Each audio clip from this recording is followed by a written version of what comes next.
All right. Well, welcome everyone. As you can see, I'm back to the helm, or actually, I guess now I'm pitching in since Dr. Rodby's kind of taken this position over. He's on vacation and I've actually just come back. So I will be moderating today. This is obviously the Rush University Medical Center Division of Nephrology Renal Biopsy Conference, previously known as Renal RAMA. Today's CME activity code is 482943. As you already know, this is being recorded and will be posted on YouTube at some point in the near future. So please join our YouTube site. We have nothing to disclose. As you know, all the personal information has been de-identified. And so we will get to it. Today we have a case that I think Dr. Gashti is going to present. And so we'll let him get going. All right, case. Okay, so the patient is a 25-year-old white male who's being referred to nephrology for evaluation and management of hematuria and proteinuria. He had an unprovoked pulmonary embolism 2 years ago, and he underwent a pretty extensive hypercoagulable workup, which was negative. He took apixaban for about a year and has been off of that for about a year. At the time of that ER visit 2 years ago, which he presented with a sudden onset of upper back pain and pleuritic chest pain, he was noted to have an elevated blood pressure.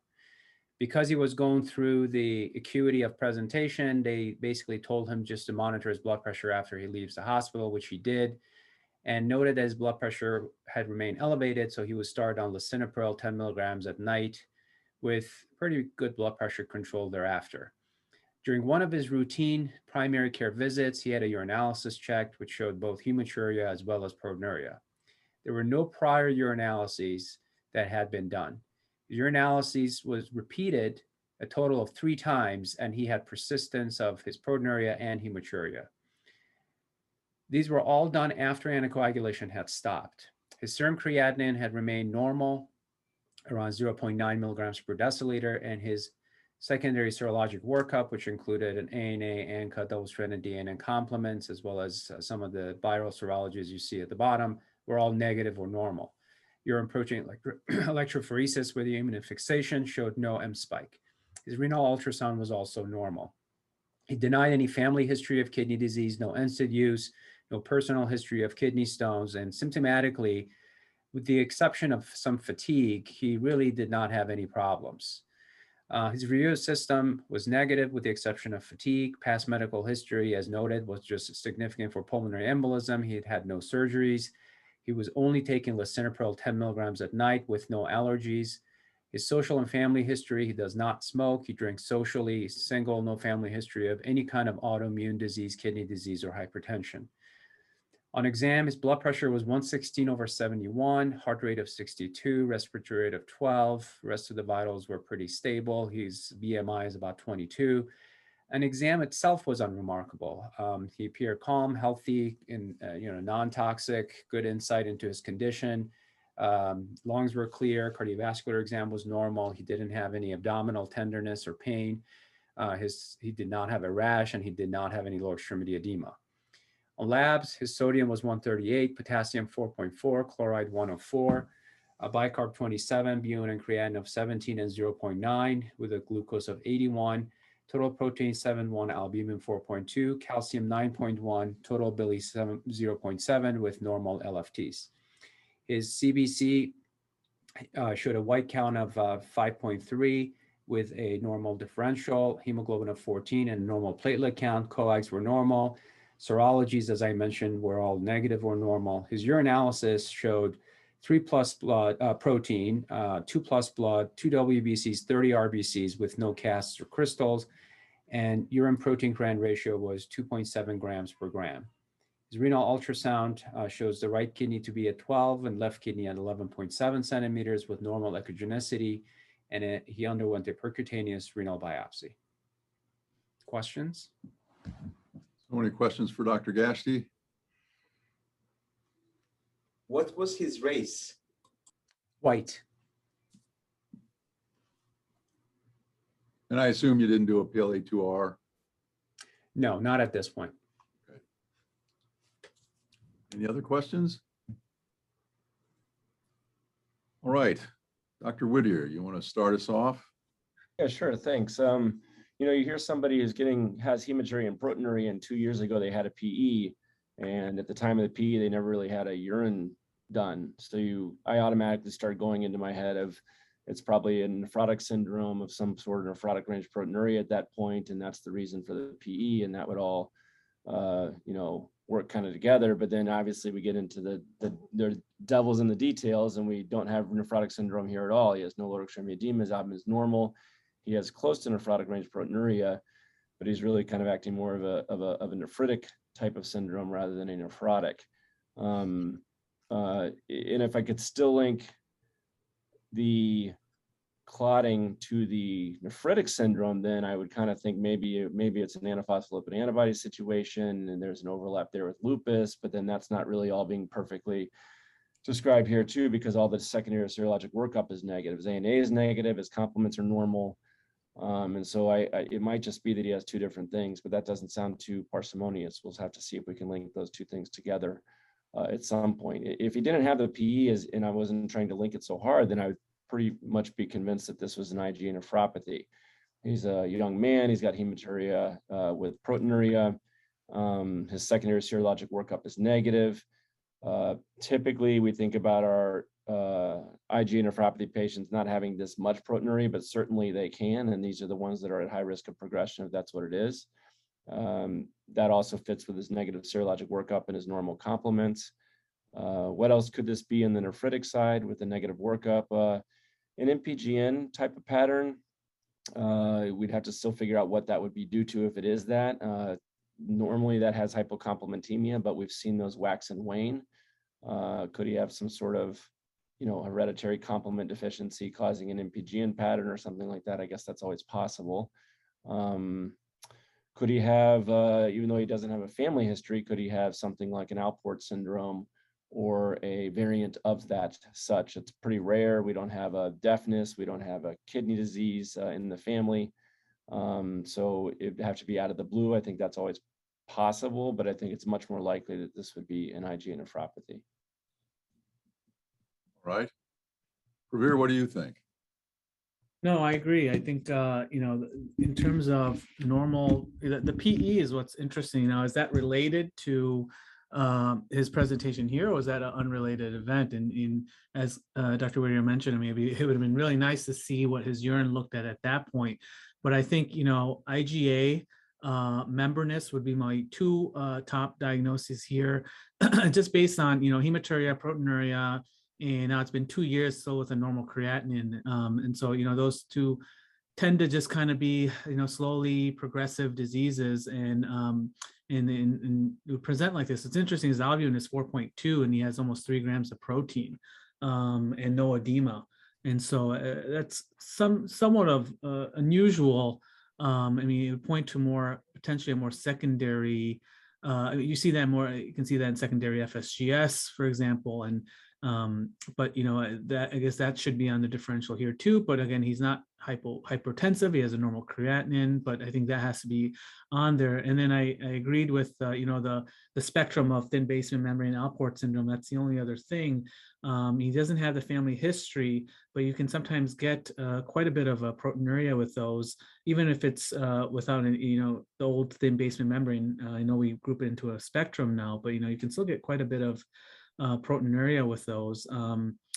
Outside of that, I don't think there's anything else. I think, you know, with the negative serological workup, I'd be very surprised if he had, you know, a lupus. But I guess, you know, any young patient, I guess lupus has to be on a differential, and then the lupus membranous. But I think IgA would be number 1 for me, and the membranous number 2, just because of that PE, even though he doesn't fit the demographics. Yeah, it's interesting. The Alports has been brought up a couple of times now, but I think one has already been mentioned. He has no family history. At least that would kind of make X-linked a lot less likely. And for sure, by the age of 25, I would think that his renal function would be significantly more deteriorated than what it has been. So I kind of think, I agree that that's probably kind of way down on the list. I don't know if anybody brought up the issue of possible thin basement membrane, but this kind of proteinuria would be a little more than you would expect to see unless it was coexisting with something like an IgA nephropathy.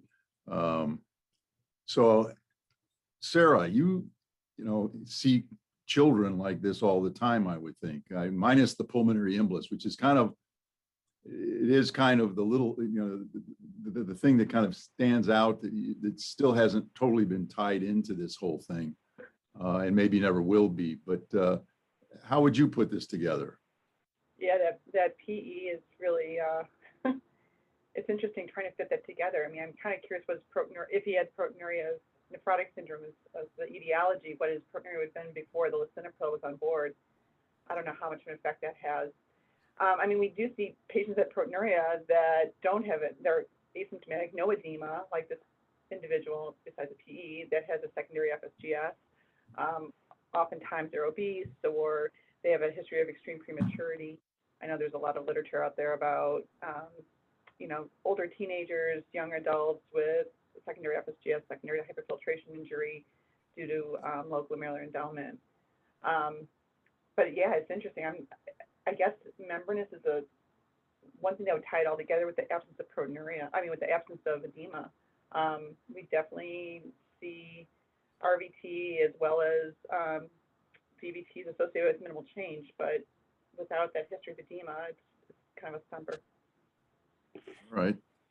Well, I think now it's time to get one of the experts who probably knows more about this than anybody online right now. Dr. Glassick, I know, has lectured at numerous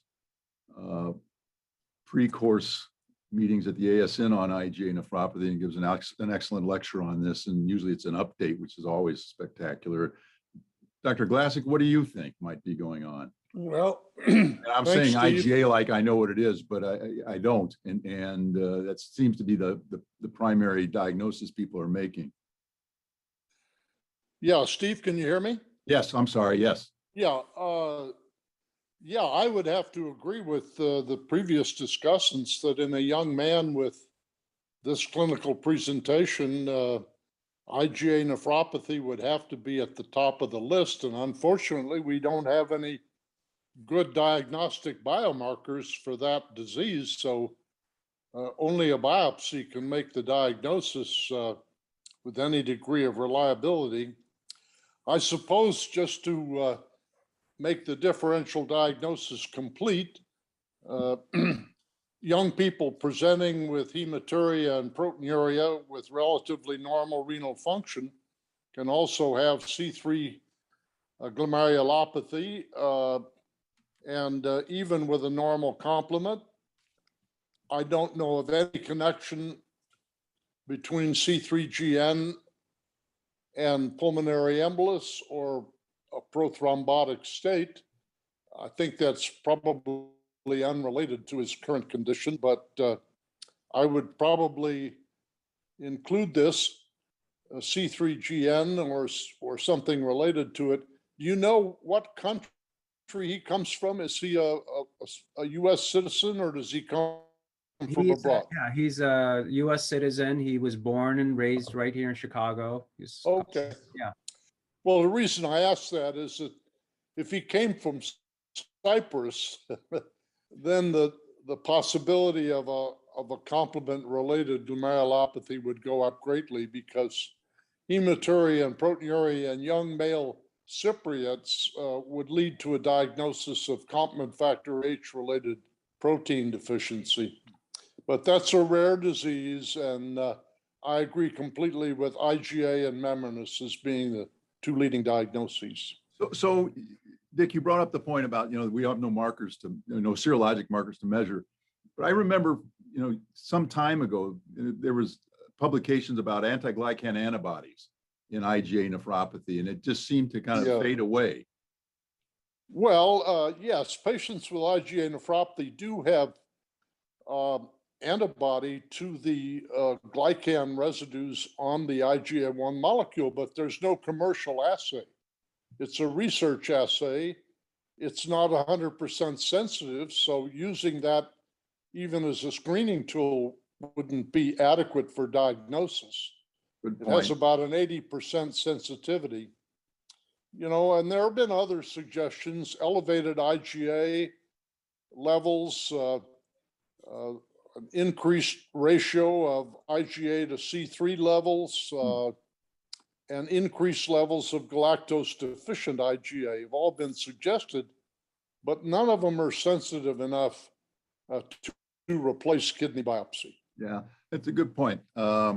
Yeah, I was just always kind of amazed because I remember reading the articles and Yeah. hearing presentations about the antibodies, and it just never became a commercial test, which you always kind of No. wonder what happened. It's never been developed commercially that I know of. Yeah. So I think at this point, let's spin the wheel. I was getting ahead of myself. Oh, family photo. Family picture there. The most important person is not even in that picture. I know. That's my better half. Yeah. Awesome. Dr. All right, Shazam. awesome. Give me a second here. All right, so we basically start with the low power trichome stain. We are basically looking for any chronicity here, which is represented by the bluish material here. I would say there is some degree of chronicity, maybe 30% or so. It 40%. looks pretty focal to me. Yeah, maybe like around 5–10%. Most of these Okay. tubules look tightly packed, and I see some Mhm. glomeruli scattered. Just Okay. near the bottom third of the core, there's a little bit of fibrosis, but otherwise it looks well preserved. Okay.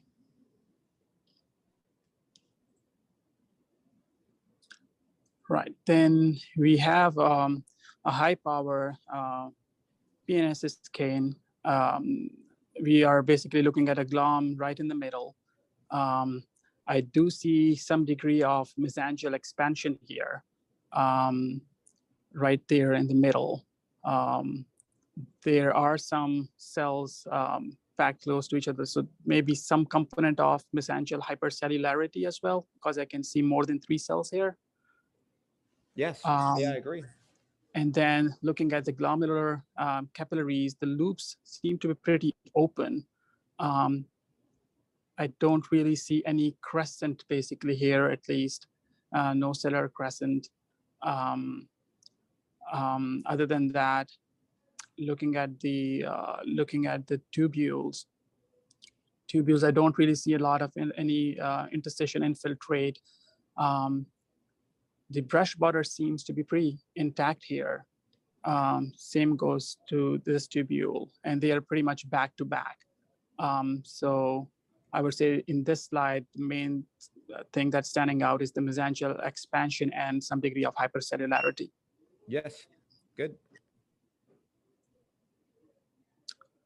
Then we have high power H&E stain.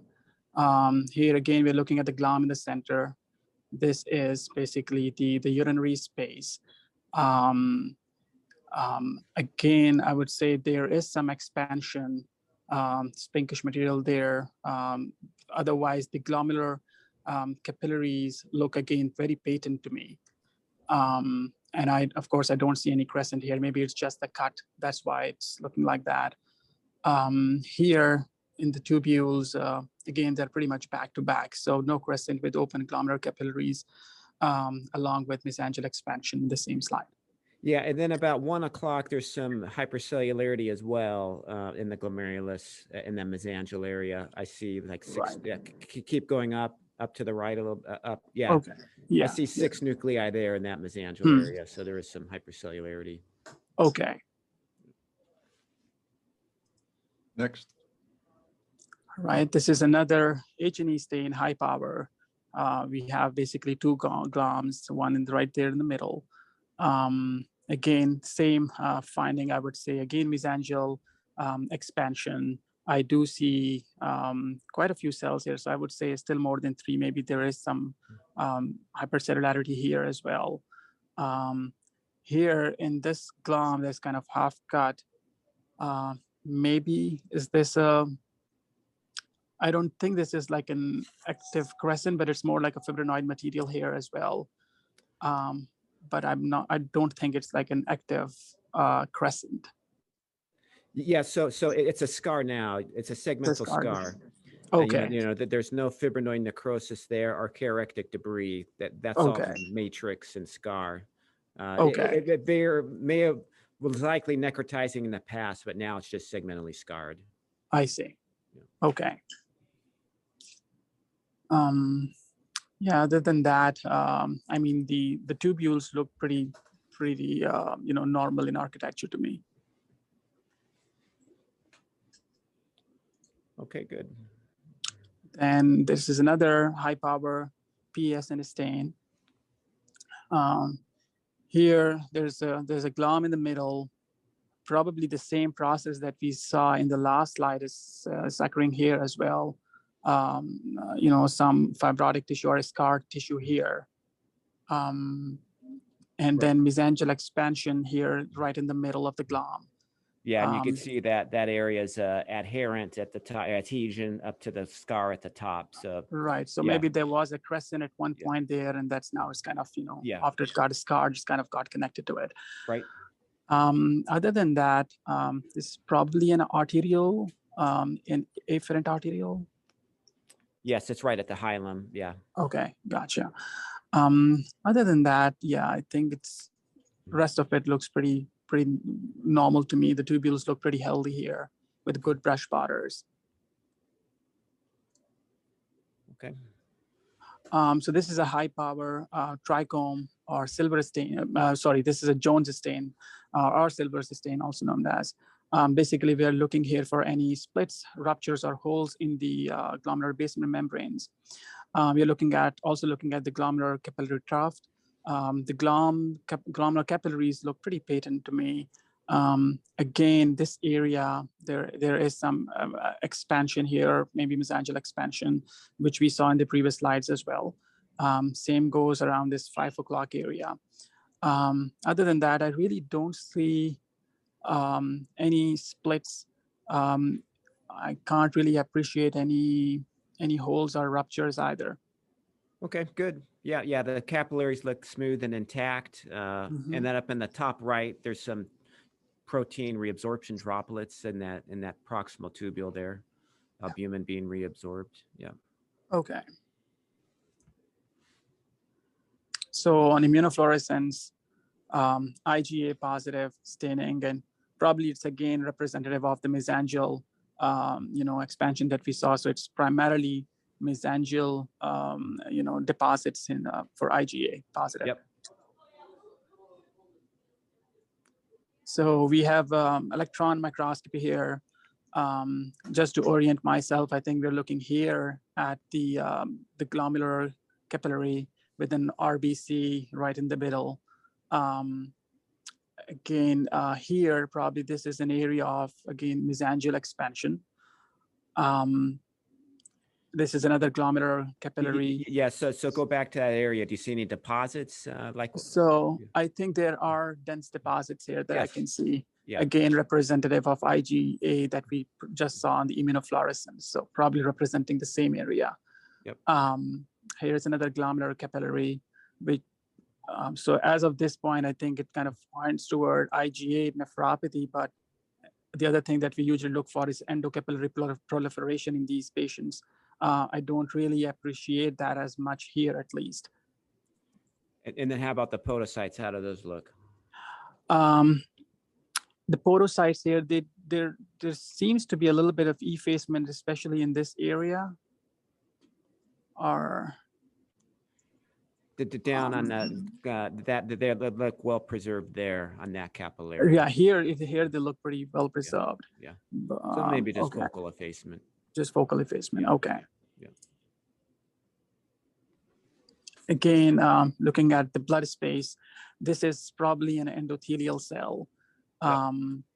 I don't really see any, and looks like this is pretty normal without any endocapillary proliferation. Here on the top, this is again a mesangial area. Probably there are some deposits there in the mesangium here as well. The arrow is on the endothelium now. Take the arrow into the mesangial area. Probably is that the mesangial area? To the right, to the right. Yeah, To the right. Oh, that's a cell. yeah, Yeah, this is now you probably are. Yeah. Okay, sounds Those are good. deposits. Yeah. Yeah, and the podocytes here look pretty healthy. I don't think there is any effacement here. Okay. All right, so again, we're looking at the glomerular basement membrane here. The thickness of the glomerular basement membrane seems to be pretty, I think, average. I would say it's probably Yeah, 300 to normal. 500 is Yeah, normal. 300 so to that's 500 is normal. normal. Yeah. So that's yeah. normal. And then if you keep going down, tracing that down, you'll see some mesangial Yeah, deposits. here again, I can see some mesangial deposits. And that's a podocyte. You need to go to the left. Yeah, go to the left. Go to the left. Within the. Keep going going. left. Keep going. Oh, There here. you go. There. Yeah, Yeah. because that's getting into a mesangial area down there. So there's some Okay. mesangial deposits. So all of this structure is the podocyte? Yes, Yep. yeah. Because Oh. if you go to the one above it, look, Uh-huh. keep going to the one above it. Yeah, see how it connects right there to the basement membrane to the left. You'll I see a little see. connection. Oh, makes sense. yeah. Okay. Gotcha. Yeah, you're in the urinary space there. So Yeah. what's your diagnosis, Awesome? So basically it's consistent with IgA nephropathy. I didn't see any crescents. So I would say it's not a crescentic, but just an IgA nephropathy. Okay. So, Yeah. so David, I assume you still do the MES classification. Yes. How did you, was it MES M1? Yes, EZ? M1. Yeah, we had hypercellularity. We didn't have any endocapillary You had a segmental proliferation. scar. Yes, and then the IFTA was less than 25%. All right. So, So 2 out of the 4. okay. And then now they've added C to that, and then he had Yeah. it was 0 for that, I would Yep. assume. All right. So I guess now we have the poll to see what people would do before we get into discussion on prognosis and management. So let's bring this up. There we go.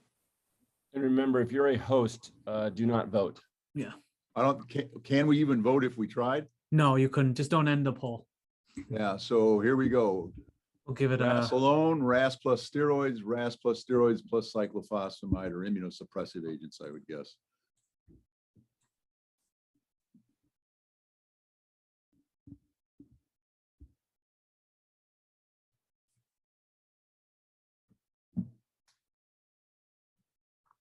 Wait a few seconds here, at least, guys.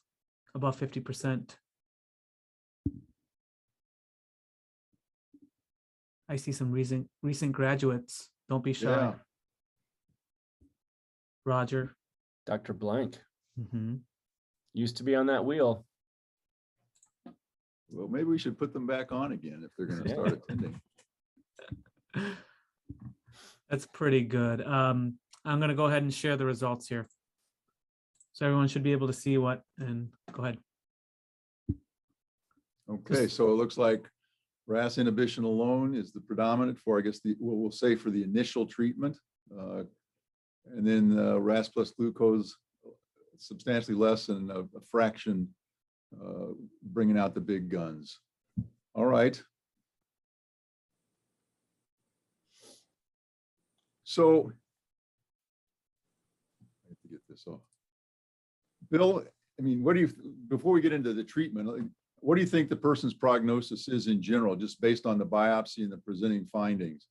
Yeah, You know, the proteinuria over 1 gram is in the worst prognosis category for clinical. The normal renal function is a good prognosis category, and there's nothing about his biopsy that really portends a poor prognosis at all. He's got his tuberosal fibrosis was, what do we say, less than 10%, and that's really the only prognostic value in biopsies with IgA. And so he's, I think long term, as long as we can get that proteinuria under 1 gram, he's going to do quite well. And that's really what the treatment should be geared at. I mean, there's a lot of ways to try to aggressively reduce that amount of proteinuria that he has. Lisinopril, of course, he's already on. So maybe he would have even had more proteinuria. We don't really know where he started because he's been on lisinopril the whole time. But maxing out that, and even though there's not great studies on this, I often will add dual ACEs and ARBs in my IgA patients. Obviously, that one Cooperate study was withdrawn, and that's not what I'm basing it on. But in the young patients without vascular disease, I think dual is very appropriate. We could get to SGLT2 inhibitors. We could add on Plaquenil. I think there's a lot of good options for CKD and proteinuria reduction now, more so than when I was training. And I don't think it's important to necessarily do it all at once. It's a smoldering disease. It's a long-term disease. It's a disease he's going to have for another 80 years. And I think we can kind of take our time getting this proteinuria down.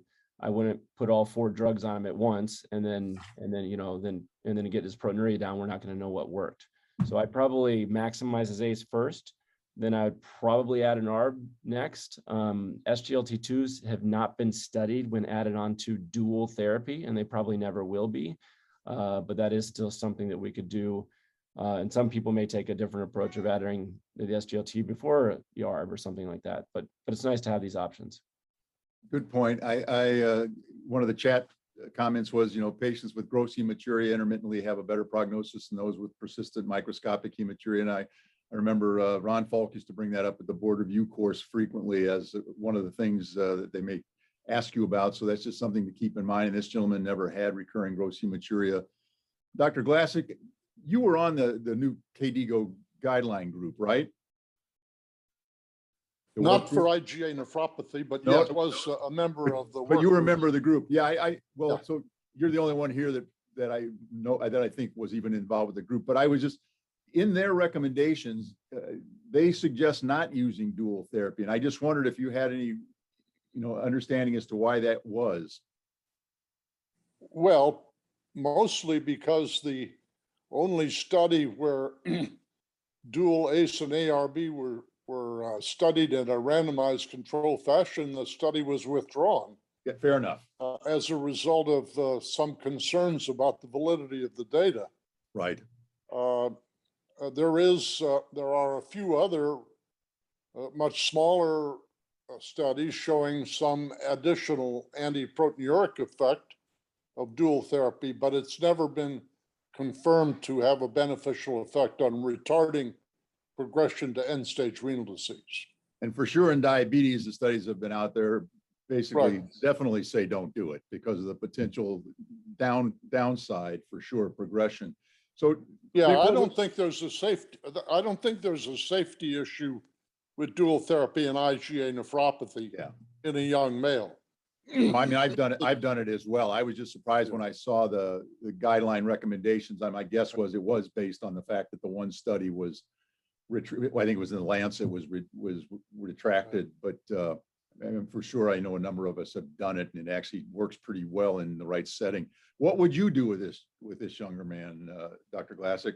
Well, I think because of the persistence of hematuria and the biopsy evidence suggesting a prior vasculitic component with what looks like a fibrous crescent and maybe even disintegration of Bowman's capsule, I would lean towards early steroid treatment. Okay. In this patient, I think hematuria is a very well-established unfavorable prognostic factor in IgA nephropathy. Fernando Fervenza and I with Shane Bobart recently wrote a paper on this issue, and I don't think there's much doubt that hematuria, when it persists, is an adverse prognostic factor.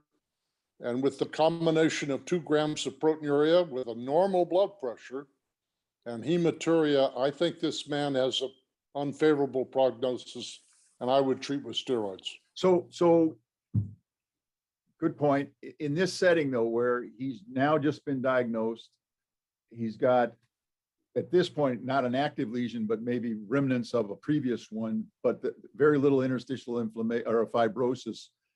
Would you give it 3 to 6 months with an ACE or an ARB before you would move to that, or would you actually go to it right off the get-go? Well, I'd be inclined to be more aggressive, but I can't criticize anyone who would try an angiotensin converting enzyme inhibitor or an ARB. Probably not both for a period of time. I don't think it's going to have much effect on the hematuria. These RAS inhibition agents don't seem to have a great capacity for reducing hematuria, and maybe his proteinuria will go down to 1 gram or 1.5 grams. But if his hematuria persists, I would treat him. Okay, fair enough. Pravir, what would you do? Yeah, it's a great question. I would, You'll use steroids too now, right? what? Yeah, yeah. I would, for this patient, I think I would do RAS blockade, and I would consider SGLT2 inhibitors, or flozinate, as we say in the Twitter sphere, just based on the recent DAPA CKD data that showed that, you know, there must is a potential definite benefit, at least in that cohort of patients in that large study that had IgA. He's otherwise young, and I think with the degree of proteinuria and the persistent microscopic hematuria, I think that would be the route I would go, and just kind of follow him closely. But I think I wouldn't do steroids on this one. I'll go that route. What about, would anybody use MMF or cyclophosphamide? No? What about tonsillectomy? No? No. I wouldn't be opposed to putting him on some fish oil, which we can talk about. But Well, I mean, yeah, I mean, I'm never opposed to that either, and that has run its course. But hydroxychloroquine was mentioned. Yeah, okay. What does everybody think about hydroxychloroquine in patients like this? It's funny you bring that, because I was trying to find a paper on it, because it had been brought up at this conference before, and I know Yeah, Roger found one somewhere. I brought that up. There were two different independent studies looking at proteinuria reduction, which was successful compared to placebo with use of Plaquenil.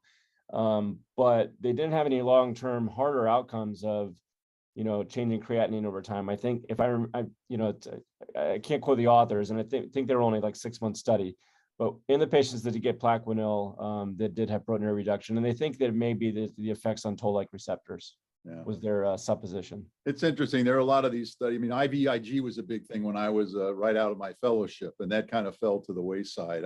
With a lot of these things, it's kind of nice to see a little more, you know, a little more experience with them to see how successful they are. But then that was where it came from, Bill. I couldn't remember. I was trying to figure out, because I know we had talked about it before. Have you used it? I You have. asking me? Oh, Sorry, no, that's okay. I have used it. I haven't had the same success yet that the trial showed. No. But that's anecdotal. all of the trials come from China. With MMF, There right? are no trials with hydroxychloroquine in non-Asians. Ah, interesting. And as you know, all of the trials showing a benefit of MMF come from Asia. There Yeah. are no trials in America or Europe that shows a beneficial effect long-term on renal function in MMF and IgA nephropathy. So this could be, you know, a phenomenon related to ethnicity. So I'm not against hydroxychloroquine. It's a pretty benign drug. And if you're prepared to monitor the retina Right. periodically, why not? It's sort of like fish oil. But I don't know whether it's going to be helpful in the long term. No, you bring up a good point. So if this gentleman, Dick, had been Asian, would you still just gone with glucocorticoids first, or would you have considered using MMF? I would have started with steroids and not used MMF initially, but if the Okay. patient continued to have hematuria and no effect of steroids on proteinuria, if he was Asian, yes, I would consider MMF. And just to pin you down a little more, the steroid protocol you use, do you use the one that Posey, with pulse? Well, that's a very good question, Steve, and I think we'll have an answer to that in November at the ASN meetings, because a very large randomized controlled trial of low-dose steroids in IgA nephropathy will probably be presented. Okay. The high-dose steroid regimens of mono and Pozzi were studied in the testing trial, and they were efficacious. However, there were side effects. But I thought Posey did salumedrol pulses 1 month, 2 months, every other month for a few months, and then in between put them on like 0.5 milligram per kilo every other day for 6 months. That's true. So, I mean, which isn't, you know, other than the pulses, the actual dose itself wasn't that high. I mean, by what we Right. usually used for lupus or something else where it's daily and it's a milligram per kilo. So the newer trial is looking at even lower doses or Daily, daily. not every other day and without pulses. Gotcha. Okay. Yeah, I've never been real comfortable with doing pulses in a situation like this unless they have a lot of crescentic or necrotizing lesions. And I guess just more about me and my comfort level as opposed to, I guess, anything else. And the new study, the low-dose steroid study, they're actually going to put them on Bactrim prophylactically because the Good point. study they did not use it, and some of the outcomes, adverse events, where people died from pneumonias because they were on Bactrim. No, that's a great point. And I think Wadi Suki brought that up last week when we were talking about the case that was presented last week. The whole issue now, anything more than 20 milligrams a day, you're getting PJP prophylaxis. So we've got about 15 minutes to go. Casey, I'll let you tell us what you did and what happened. And right now I increase his lisinopril from 10 to 20. His blood pressure is actually 110, 115 range on 10 milligrams of lisinopril. So I've increased it to 20. My plan is to maximize that, kind of retest everything and see where he falls from a proteinuria standpoint. I really doubt if maximizing lisinopril to 40 is going to bring his proteinuria under a gram. So I may have to go to that second level of therapy after I've maximized RAS inhibition. And that sort of gives us some options. Bill brought up dual blockade versus, Previr brought SGLT2 inhibitors, and Dr. Glassick brought up glucocorticoids. So those are all options we can add. Although the reason Dr. Glassick brought up was really for hematuria, not so much for the proteinuria. But so right now he's on 20 of lisinopril. He is yet to come back to have things repeated. So that's where he is right now. I have not given him steroids, and mainly because he really didn't at least have anything active on the biopsy. But the point Dr. Glassick made was well taken, that the persistent microscopic hematuria by itself could be a poor prognostic factor. Well, one of the things that was kind of intriguing to me was the SGLT2 inhibitors. And Previr, do you have a slide that, so I really just have one slide. I don't have multiple slides. And this is a subset of the DAPA-CKD study, which, by itself was a very large, over 4,000 patient study. But this particular study looked at the subset of IgA nephropathy patients.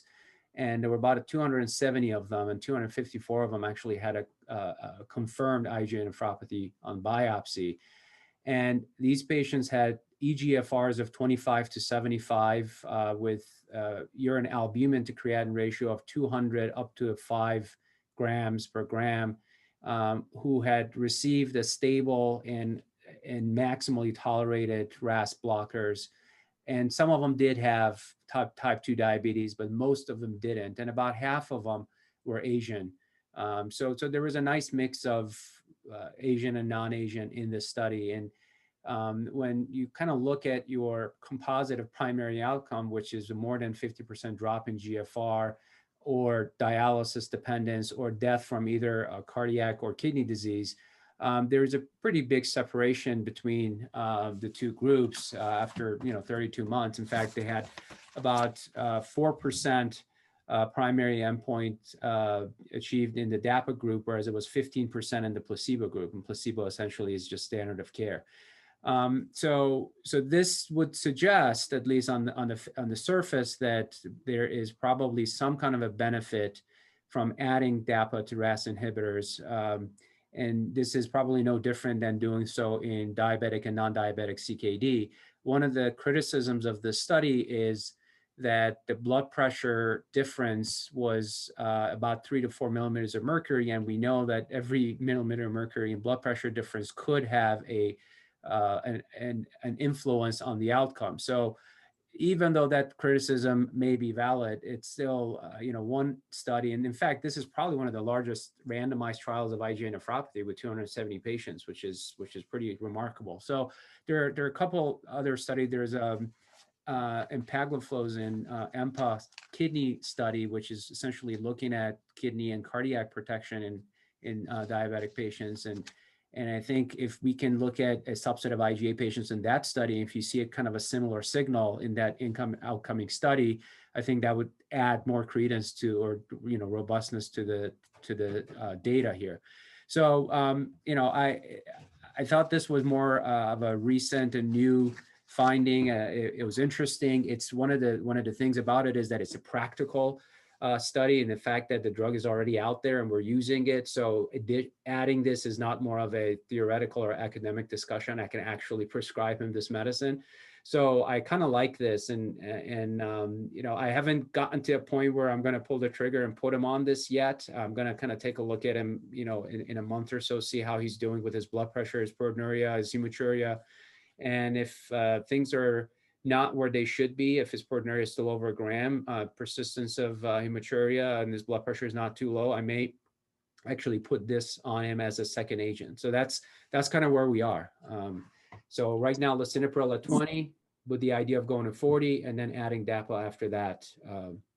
Obviously, counseling him and making sure everything passes through insurance and everything. Very good. I think the study of Wheeler that was just reviewed is a very important one, Steve. However, I would strongly encourage you to look at the characteristics of the patients who were entered into this trial. I'm not sure that they're very representative of a 25-year-old US citizen with hematuria that is persistent in addition to proteinuria. Most of the patients in the DAPA CKD were older, had hypertension, and did not have hematuria or did not have persistence. So I'm not saying that this is not a very important study. It is. And it may mean that SGLT2 will become the standard of care for patients with IgA nephropathy. But look carefully at the characteristics of the patients who were enrolled in the CKD DAPA trial, and then make a decision whether those patients represent the patient that you're making a decision on. No, that's a good I'm point. not sure that they do. That's a good point. Yeah, that's a really good point. They were 40% of the patients in that study who had IgA, they were white. 59% of them were Asian. So we have, I would say, about maybe half and half, and their average age was about 50, and they had about 1.5 grams of proteinuria on average. So yes, different than a 25-year-old with 3 grams, and their blood pressures were also a little higher. So correct, that is the characteristic of the patients in the DAPA study. I didn't read the paper yet, but I'm just curious, did they do a breakout based on Asians versus others, see if one group was more responsive? No, they didn't. They basically analyzed the whole group. So if, like you said, if you want to just look at the whites versus the Asians, I think that would be a good point, because that would be more applicable to our patients.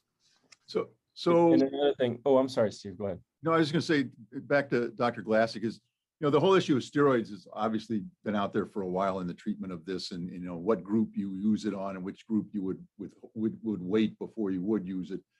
And I remember, the collaborative study group was about to get involved with a study with a pharma company, I think from Japan, and then I saw something happen. It never went through, and then the paper got published some years ago about budesonide, targeted release steroids to the distal ileum and the Peyer's patches that looked fairly favorable. I haven't seen any more of that either, but I thought, what a great way to, to more, because of the whole issue of the Peyer's patches being somewhat important in the development of IgA nephropathy, and to be able to just target the therapy, especially with steroids, to that where you'd have minimal systemic toxicity.